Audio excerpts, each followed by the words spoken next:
Brother, kumusta? Kumusta ka? Ayos lang.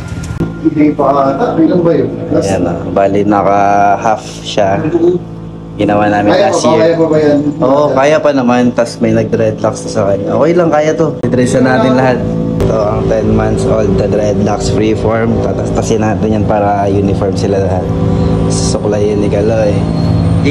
Compound natin yan. Yes man, good day sa inyo mga kap. Today sa video na to ay meron na naman tayong i-dreadlocks Brother Shelo, galing pa ng Antipolo. Bali, pangalawang punta na pala niya yan siya dito. At syempre, meron tayong bisita dito, si Kuya Wency. Galing pa yan siya sa Bicol. Pumunta siya dito para kumain ng santol. Ayan, santol. Tapos may buffalo wings. Santol. Let's go. Doy, tara. Sir. Dito ay tapos na nga kaming suklayin yung nabuhol na dreadlocks ni Sir Shelo at na-repair na rin namin yung 20 pieces na partial dreadlocks niya. At yan nga, tinatanggal na ni Kaloy gamit ang labaha. Ito nga pala ang kinalabasan ng long hair niya. I-dreadlocks pa natin yan. Huwag kayong mag-alala, dyan lang kayo. Yo, shoutout sa umorder sa atin ngayong gabi ng Dread Care, your dreadlocks after care. Si Brother Ray ng Espanya. Thank you very much. Ito na yung rider mo. Parating na. Ayan na si Kuya magahatid sa iyo.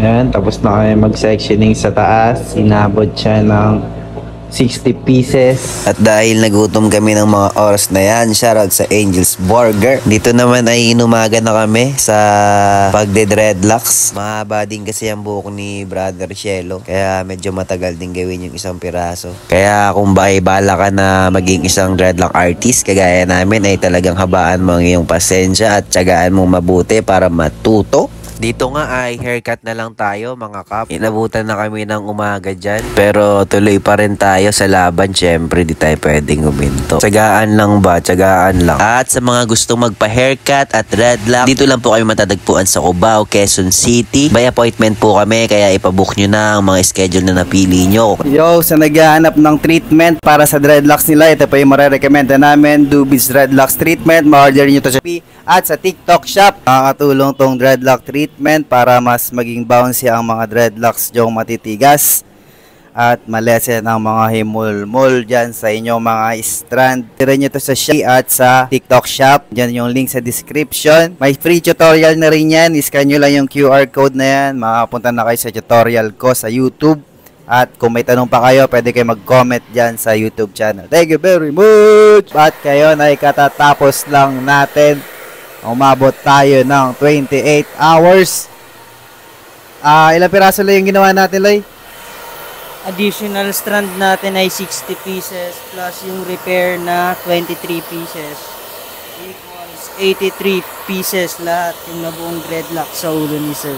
Ayan si Brother Shelo. Ano? Birthday niyan ngayon. Happy birthday! Comment kayo dyan sa baba, batiin nyo siya ng happy birthday dahil dito siya inabutan ng birthday niya. Kaya kung gusto nyo mag-birthday, dito kayo mag-birthday. Sa lahat nga pala ng gusto magpa-dreadlocks dito sa amin, ay kontakin nyo lang kami sa aming page, Redman Barber Studio. At dito lang kami matatagpuan sa may Cubao, Quezon City. Appointment po kami mga kap at mas maganda magpa-appointment kayo para di kayo pumila. At andito ulit si Mang Boy. Mang Boy, anong masasabi mo sa ginagawa namin ngayon? Napakaganda. May kalidad. Okay.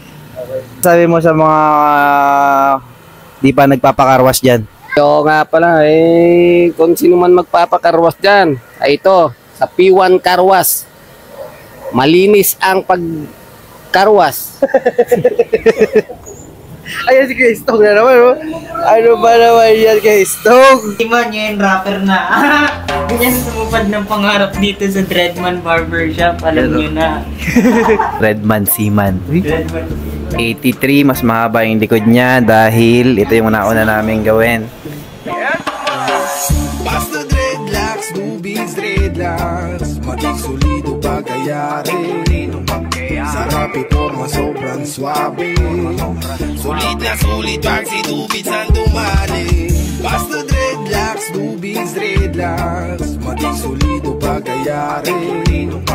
Sarap iporma, sobrang swabe. Sulit na sulit pag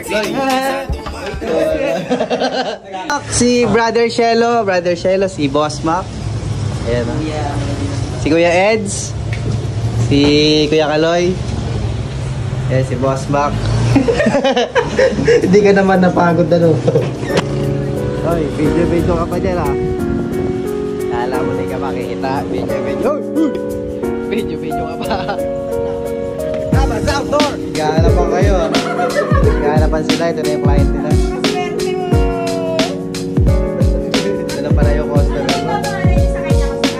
Karma. Karma kayo. Bachelor na. Ayan na. Tama na si Bia. Ito, kayo na to.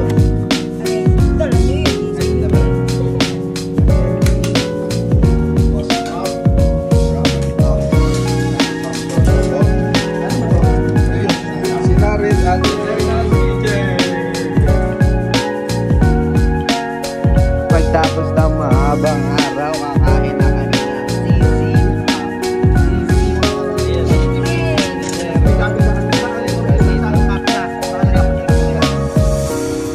At meron din dito bangis.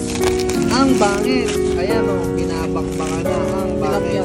Ay, tilapia pala yun yung bangis. Yung tilapia. Tilapia.